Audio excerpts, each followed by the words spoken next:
Curious Gardener by Peter Brown.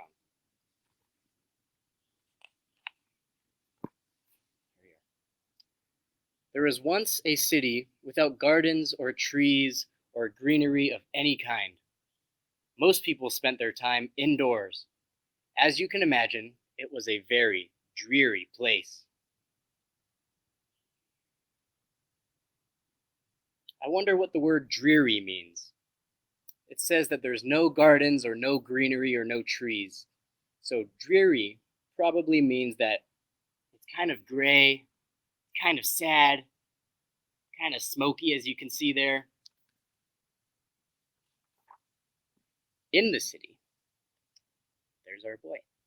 However, there was one boy who loved being outside, even on drizzly days. While everyone else stayed inside, you can always find Liam happily splashing through his neighborhood. It was on one such morning that Liam made several surprising discoveries. He was wandering around the old railway, as he did from time to time, when he stumbled upon a dark stairwell leading up to the tracks.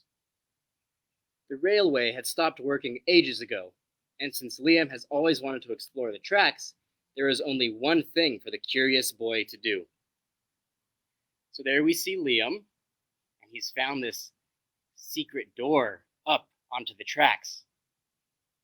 Now we know Liam is curious by the title of this book, so do we think he's going to explore the train tracks? Probably. Let's find out. Liam ran up the stairs, pushed open the door, and stepped out onto the railway. The first thing he saw was a lonely patch of color. Wildflowers and plants were the last things he had expected to find up there, but when he took a closer look, it became clear that the plants were dying. They needed a gardener. So there's just a few plants up on the tracks there, and they need some help. You think Liam is going to help? Well, we know two things about Liam. He's curious, and he likes gardens. Curious Garden. I think I've been calling it the Curious Gardener, but it's the Curious Garden. Liam may not have been a gardener, but he knew that he can help. So he returned to the railway the next day and got to work. The flowers were nearly drowned, and he had a few pruning problems, but the plants patiently waited while Liam found better ways of gardening. So what they mean here is that he put too much water for the plants. Plants love water, they need water, but too much water can be a bad thing. And it looks like that's what Liam did. He gave him too much water. And pruning, we said here they had some pruning problems. Pruning is trimming branches and leaves off of a tree or a plant, because sometimes they can grow to be really crazy, or sometimes part of the plant dies, so you have to cut it off. But it looks like he's cutting off a little too much to that tree right there. But he's finding better ways. Looks like he's singing to his garden here, which is very important. I think it's very important to talk to your plants and to encourage them, really. As the weeks rolled by, Liam began to feel like a real gardener, and the plants began to feel like a real garden. That little patch is looking a lot healthier than it was here. There's the before, there's the after. So Liam is getting better at gardening. Most gardens stay in one place, but this was no ordinary garden. With miles of open railway ahead of it, the garden was growing restless. It wanted to explore. The tough little weeds and mosses were the first to move. They popped up farther and farther down the tracks and were closely followed by more delicate plants. Over the next few months, Liam and the Curious Garden explored every corner of the railway. So the garden is expanding, the garden is growing. It's a living thing, and it's finding more places to live. Nature is finding a way. And look at this. In a field of these beautiful white flowers on top of the railway, where there previously had been none, nature is finding a way.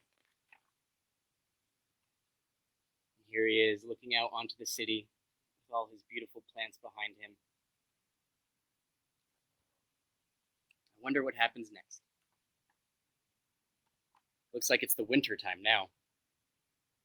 After spending his spring and summer and autumn with the garden, Liam's time on the railway was finally interrupted by winter. Heavy blankets of snow fell on the city that season, and for the first time since he'd become a gardener, Liam could not visit the plants. So it's all covered in snow, and he can't get up there. There's just too much snow. Wonder what's going to happen to his garden under all that snow. Rather than waste his winter worrying about the garden, Liam spent it preparing for spring. After 3 cold months, the snow finally began to melt, and Liam rolled his new gardening gear over to the railway. So he's got some new gear, and I love gear. What does it look like Liam has? What did he collect over the spring? Or over the winter, excuse me. I can see this little contraption here, which is called a wheelbarrow. He has a gardening rake here, a watering pot here. Looks like that could be a book, maybe a gardening book. And a little spade. And a lovely gardening hat, too. You can't forget. So he's ready. He's ready. He's spent all winter researching and preparing, and he's ready to go back to his garden. Let's see how it looks. Winter had taken a toll on the garden. Looks like all the plants may have wilted again. Do you think that'll stop Liam? No. I think he's a pretty persistent guy. But thanks to Liam's planning, his handy new tools, and a little help from the sun, the plants soon awoke from their winter sleep. So there's Liam. Looks like he did a great job, and looks like he is singing to his plants and his little bird friend there, which is very important.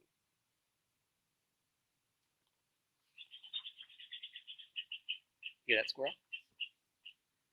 The garden has always wanted to explore the rest of the city, and that spring it was finally ready to make its move. Once again, the tough little weeds and mosses set out first. They popped up farther and farther from the railway and were closely followed by the more delicate plants.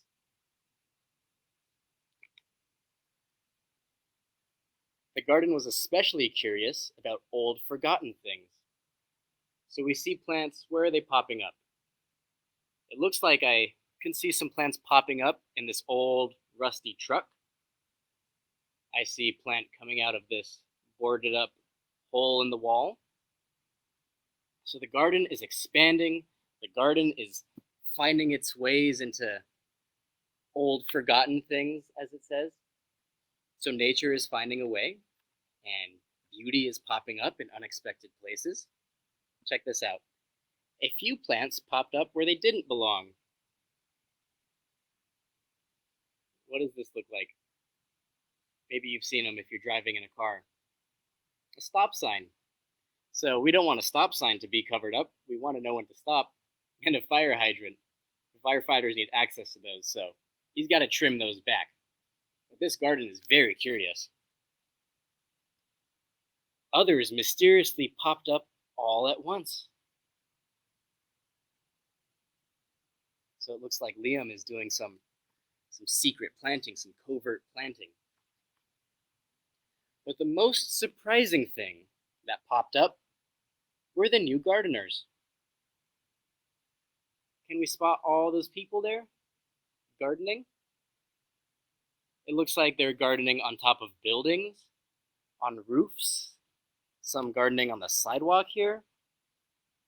In any little patch of land that they have, they're starting a garden. That's wonderful. Check this out.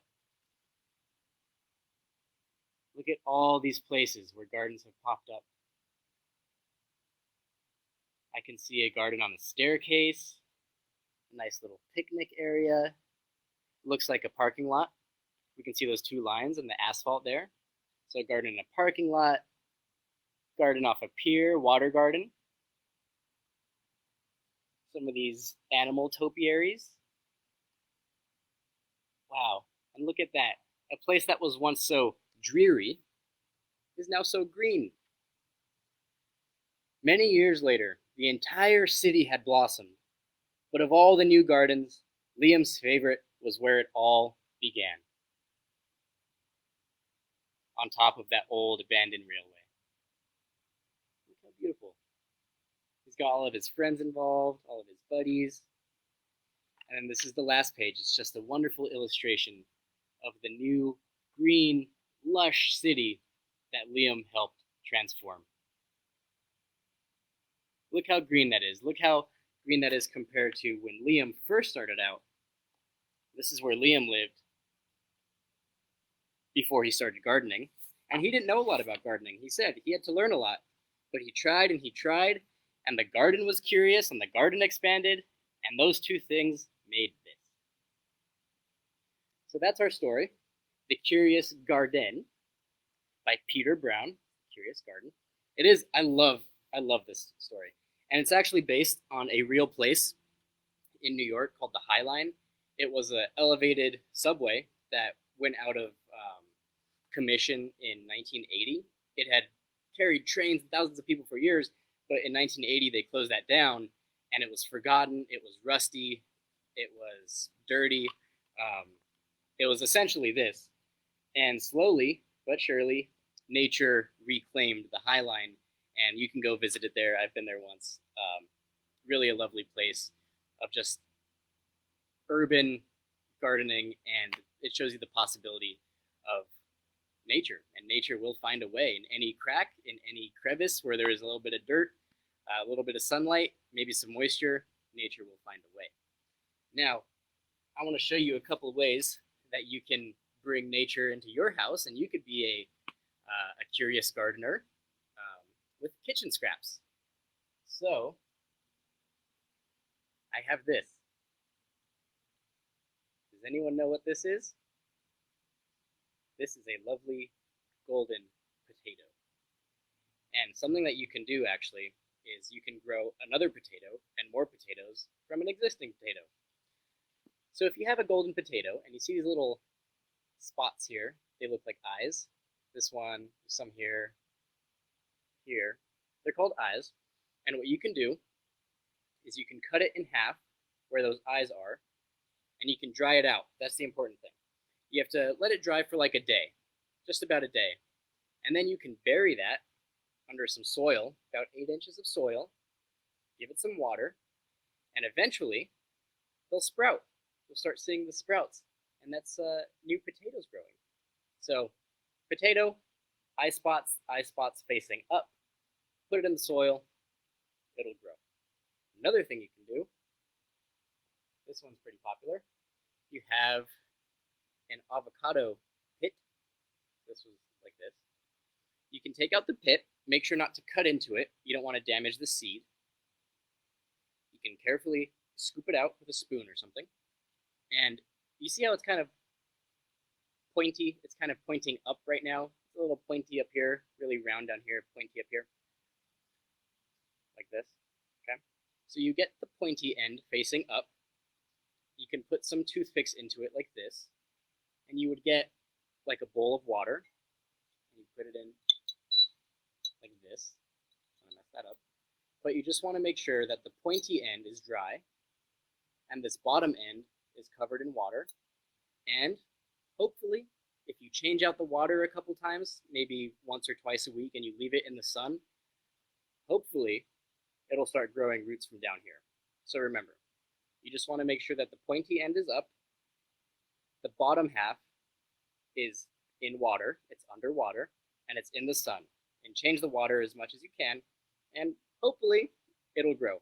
And these toothpicks here are just to keep it from falling in the cup or falling in the bowl. So we have potatoes, we have avocado pit, okay, half and half dry, half underwater.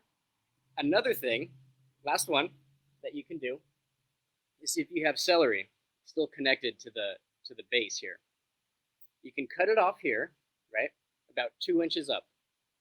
You cut off all the stalks, so it's just this, and then you can put this into some water, just like that, and you put it in the sun, and eventually, and this is really quick, the avocado would take a while to grow roots, But with celery, new stalks would be growing out from the base in maybe 4 or 5 days. So the same thing also applies to lettuce. If you cut off about 2 inches here, right? This is the bottom. You cut about 2 inches and you put that in some water and you put that in the sun. Hopefully in a couple days, you'll start seeing some new sprouts. So to recap, you can do this with potatoes. You can do this with avocado pit. You can do this with celery or lettuce. Now, if you are a young one out there, just be sure to be careful in the kitchen and ask your guardian or whoever is with you to supervise or maybe to cut things if you're working with sharp things like knives or anything like that. So, as always, just be careful in the kitchen. But this just goes to show that even with kitchen scraps, you can be like Liam and be a curious gardener, and you can grow some more food from scraps.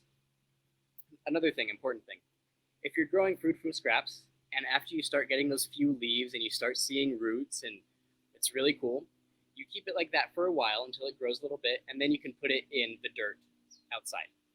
So you start it in the kitchen, and once it grows, you take it outside. Okay? So I hope this can be a little bit of a call to action, not only to look for nature and look for beauty wherever you go, in cracks in the sidewalk, in holes in the wall, but also, more practically, if you want to try it yourself, kitchen scraps. Thank you all for tuning in this Friday for Storytime Live. My name is Justin. I am a gallery interpreter at the Natural History Museum. I think I forgot to say that in the beginning. But my name is Justin. Thanks for joining us. I hope you all have a great and safe weekend. Bye.